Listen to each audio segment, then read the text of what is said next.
አሰላሙ አለይኩም ወራህመቱላሂ ወበረካቱ ውድና የተከበራችሁ የቻናሌ ተከታታዮች እንዴት ናችሁ? ከኔ ጋር አልሐምዱሊላህ ረቢል ዓለሚን።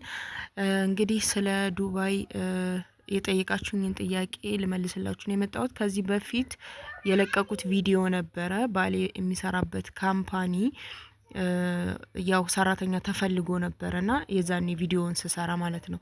እና ሰራተኛ ተፈልጎ በሱ ካምፓኒ ፕሮሰስ ተጨርሶ በአንድ ወር ውስጥ ዱባይ ገብተው ስራውን እንዲጀምሩ ስለ ስራው ሁኔታ ስለ ደሞዙ ጉዳይ ደግሞ ኢትዮጵያ ሆነው አውቀውት ተስማምተውበት ነበር የሚሄዱት። በዛ ሰዓት እኔ እንደዛ ብዬ በውስጥ አናግሩ ብያችሁ ነበርና ብዙዎች አናግራችሁኛል።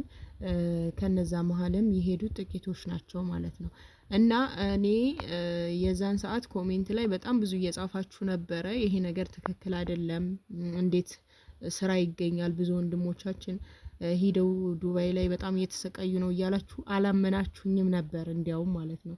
እና አሁን ላይ ደግሞ ብዙዎች እየጠየቃችሁ ነው፣ እስኪ እንደገና ባለቤትሽን ጠይቂልን፣ እንዴት ነው ስራ አለ ወይ? ወንድሜ በባህር ሊመጣብኝ ሆኖ ነው፣ ወንድሜ ጦርነት ሊገባብኝ ሆኖ ነው በጣም ምትሏላችሁና እውነታውን ስነግራችሁ አሁን ላይ ደላላ እንዳታምኑ። ለምን ዱባይ ላይ በህገወጥ መንገድ መሄድ ቁሟል።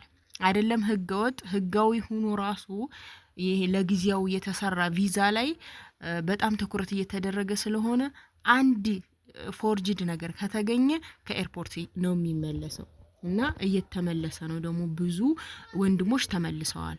እና እዛ ሂደው በደላላ ምክንያት እስከዛሬ የገቡት ደግሞ በጣም እየተሰቃዩ እንደሆነ ታውቃላችሁ። እንደውም አንድ ቪዲዮ ላሳያችሁ። ይሄን ቪዲዮ እንግዲህ ተመልከቱት።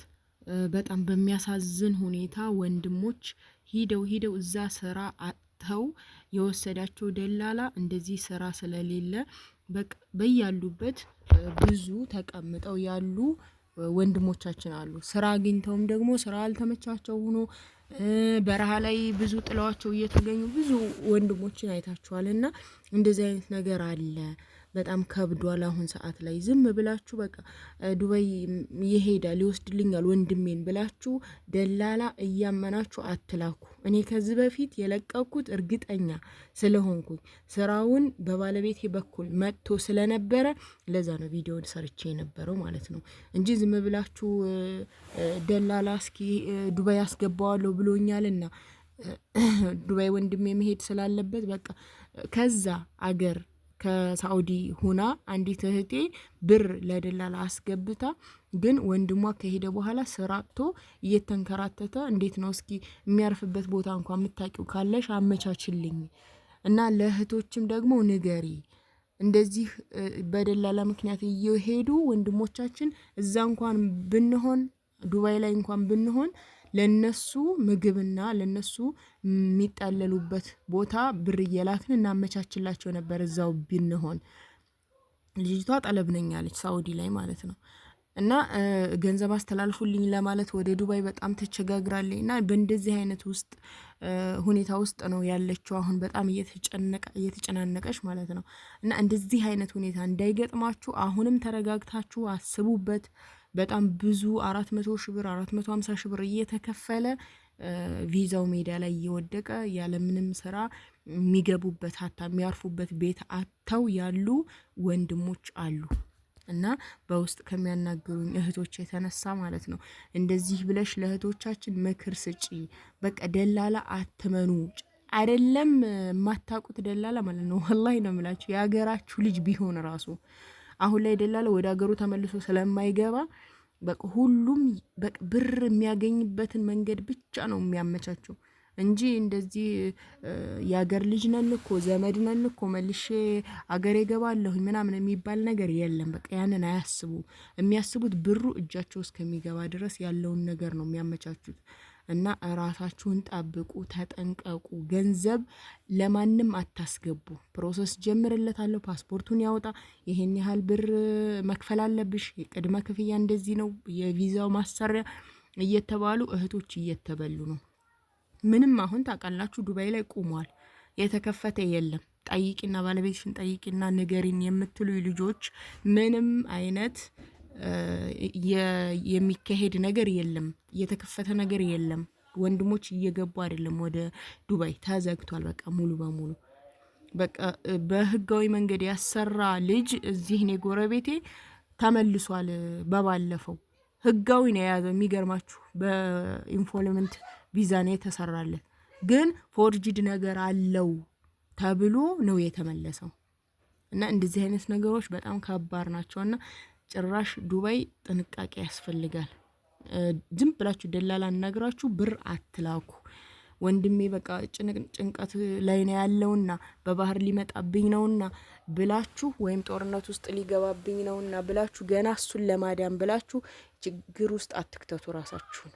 በቃ የሚሰራበት ገንዘብ ላኪለት፣ ይስራ፣ ወደ ሰፊ ከተማ ሄዶ ይስራ። የሆነች ኮንቲኔር ተከራይቶም ቢሆን እቃ ሟልተሽለት የሱቅ እቃም ሊሆን ይችላል፣ ሌላ ነገር የሚሰራው ነገር ቤንዚን መሸጥ ሊሆን ይችላል። ይሄን አሟይለትና በቃ አገሩ ላይ ይስራ እንጂ ሌላ የትም ቦታ ይሄድ ብለሽ አንቺ ገንዘብሽን አታባክኝ። ተሳክቶ ለማይሳካ ነገር ብዙዎች በደላ ላይ የተበሉ ወይ ሳይሄዱ ወይ ከሄዱም በኋላ እዛ የሚቀበላቸው አቶ ሜዳ ላይ እየወደቁ ያሉ ወንድሞች አሉ። እና እባካችሁ ሳታጣሩ ዘመድ ሳይገባበት ቤተሰብ ሳይገባበት ቢያንስ እንኳን ገንዘብ ልትከፍሉ ስትሉ ቤተሰቦቻችሁ ይቅረቡ። ማን ነው ተያዥ? ደላላውን ማለት ነው። እዚህ ሀገር ውስጥ ክፍለ ሀገር ያለ ሰው ተያዥ አንጣ። በዛ ፊት አቅርባችሁ በሰው አቅርባችሁ ነው ገንዘብ ከሰጣችሁ ራሱ ዝም ብላችሁ ትራንስፈር አድርጋችሁ ደረሰኝ ስክሪንሾት አድርጋችሁ መያዝ ምንም ይሄ ትርጉም የለውም ልንገራችሁ። እና አሁንም ጥንቃቄ ያስፈልጋል። አሁን ላይ ዝግ ነው እንደነገርኳችሁ።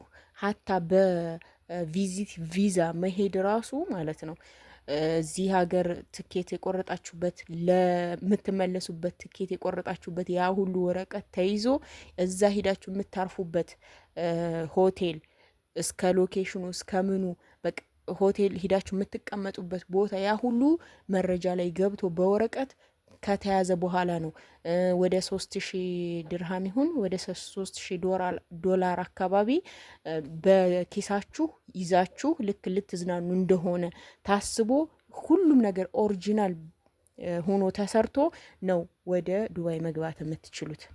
ያችሁ ለጉብኝት ተብሎ ማለት ነው። ከዛ ውጭ ግን ምንም ይሄ በደላላ ቪዛውን እልክልሃለሁ ትመጣለህ ምናምን እየተባለ የሚሰራ ነገር የለም፣ ቁሟል። ይሄንን አምናችሁ መቀበል አለባችሁ። ወንድምሽ ልታግዡ ከፈለግሽ ገንዘብ ላኪለት። ደግሞ ገንዘብ ላኩለት ስላችሁ እንዲሰራበት አንድ ነገር ላይ እንዲቆም ማድረግ አለባችሁ እንጂ እንደዚህ ወይ ነገ ጧት የሚጠፋ ብር ከዛ ቀጥሎ መልሶ አሁንም ላኪልኝ የሚልሽ ብር ሳይሆን ይሄን በዚህ ስራ ብላችሁ በሰው በኩል አድርጋችሁ በቤተሰብም ሊሆን ይችላል፣ ያ ሱቅም ተከራይቶ ሊሆን ይችላል፣ የሆነ ነገር እንዲከፍትና እንዲሰራ ሰፊ ከተማ ላይ ሂዶ ማድረግ። በቃ ሌላ እንደዚህ ባጃጅ ገዝቼለት ባጃጅ የሚባል ነገር አሁን ላይም አይጠቅምም፣ እየሰራ አይደለም። ኢትዮጵያ ላይ ከስንት አንድ ነው ባጃጅ የሚሰራው። የተወሰነ ሰዓት ባጃጅ ይሰራል፣ ከዛ ቁጭ አቁሞ ገትሮ ጫቱን ነው የሚቅመው። በዚህ አጠቅሙትም እና ሌላ ነገር የተሻለ ፈጥራችሁ ወንድሞቻችሁን ስራ አስጀምሩ። እንዲቋቋሙ ወረት ሰጥታችሁ በቃ ስራ አስጀምሯቸው እንጂ ወደ ዱባይ ይሂድ ወደ ሳውዲ ይሂድ እያላችሁ ብዙ ገንዘብ እየተበላችሁ በማታምኑት በማታውቁት በማይታወቅ ደላላ ብራችሁን አትበሉ ነው የምለው።